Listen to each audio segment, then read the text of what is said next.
میرے حبیب کریم علیہ السلام نے جس عورت کو پسند کیا، جس عورت کی تعریف کی، جس عورت کی بابت میرے نبی نے ارشاد فرمایا، وہ بڑے خوبصورت لفظ ہیں، صاحب احکام القرآن نے لکھے ہیں۔ میرے حبیب پاک نے صحابہ کی محفل سجائی، مجمع کھچا کھچ مسجد بھر گئی۔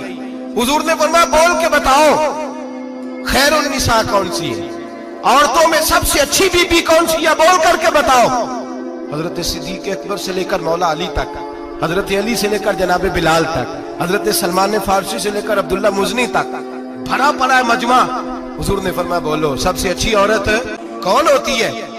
ایک صحابی کہنے لگے حضور جس کی نماز قضا نہ ہوئی ہو، فرمایا وہ بھی اچھی ہے پر تم میری مراد کو نہیں پہنچی۔ ایک نے کہا حضور جو خامد کی تابع دار ہو، فرمایا وہ بھی اچھی ہے پر تم میری مراد کو نہیں پہنچی۔ ایک صحابی نے کہا یا رسول اللہ جو پاک دامن ہو، حضور نے فرمایا تم میری مراد کو۔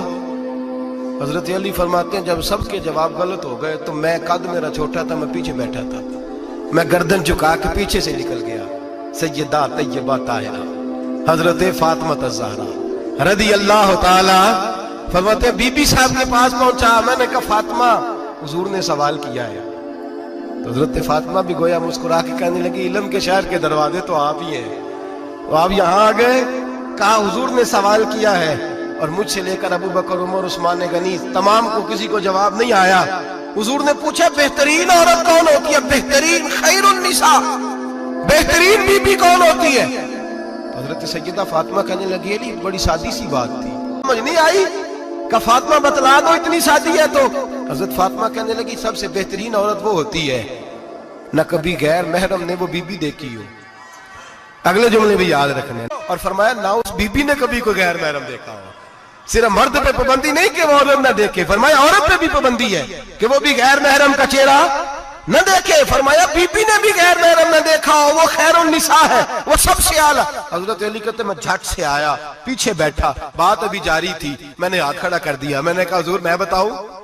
نبی پاک نے فرمایا بتلاؤ۔ تو کہتے میں نے کہا حضور بہترین بی بی وہ ہوتی ہے جس نے نہ کبھی غیر محرم دیکھا ہو اور نہ غیر محرم نے کبھی اسے دیکھا ہو۔ علی فرماتے ہیں میں نے جواب دیا تو میرے رسول کی آنکھوں میں آنسو آ گئے، حضور روئے اور فرماتے ہنستے مسکراتے اچانک صحابہ کے آنسو برسنے لگے، مجمع پہ کیف سا طاری ہو گیا، آنکھیں برسنے لگی۔ ہم لوگ حضور کے رونے پر سکتے میں آ گئے، نظر اٹھائی تو جواب تو میں نے دیا تھا، تعریف میری ہونی چاہیے تھی، شاباش مجھے ملنی چاہیے تھی۔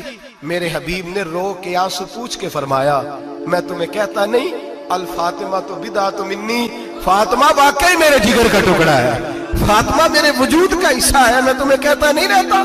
کہا فاطمہ میرے جگر کا ٹکڑا ہے۔ حضرت علی فرماتے ہیں صحابہ میری طرف دیکھنے لگے اور کہنے لگے علی جواب تو دے، شاباش بی بی صاحبہ کو ملے۔ تو کہتے ہیں میں نے کہا حضور روئے ہیں تو آنسو میرے بھی چھلک ہی پڑے ہیں۔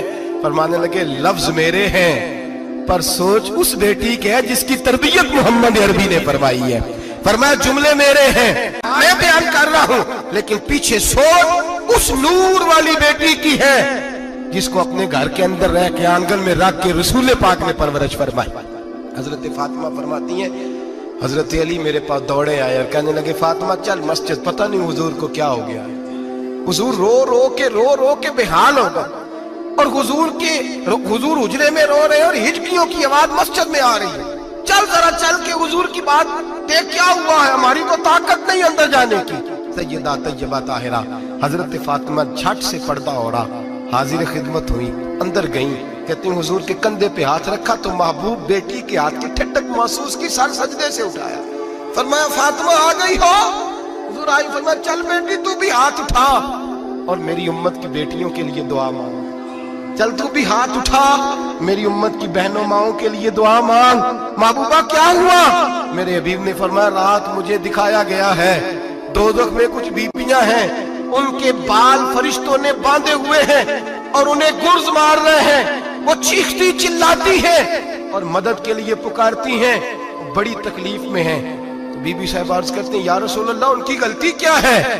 تو میرے نبی نے فرمایا وہ باریک دوپٹہ اوڑھتی تھی، وہ باریک دوپٹہ اوڑھتی تھی، ان کے بال چمکتے تھے، غیر محرموں کی نظر پڑتی تھی، انہیں دوزخ میں سزا ملے گی، وہ چلائیں گی چیخیں گی، ان کی مدد کو کوئی نہیں پہنچے گا، چل تو ہاتھ اٹھا دعا مانگ۔ حضرت فاطمہ امت کو پیغام دیتی ہیں پردہ اوڑھ دو، حجاب میں آ جاؤ، اپنے آپ کو رسول اللہ کی بارگاہ میں جھکا دو،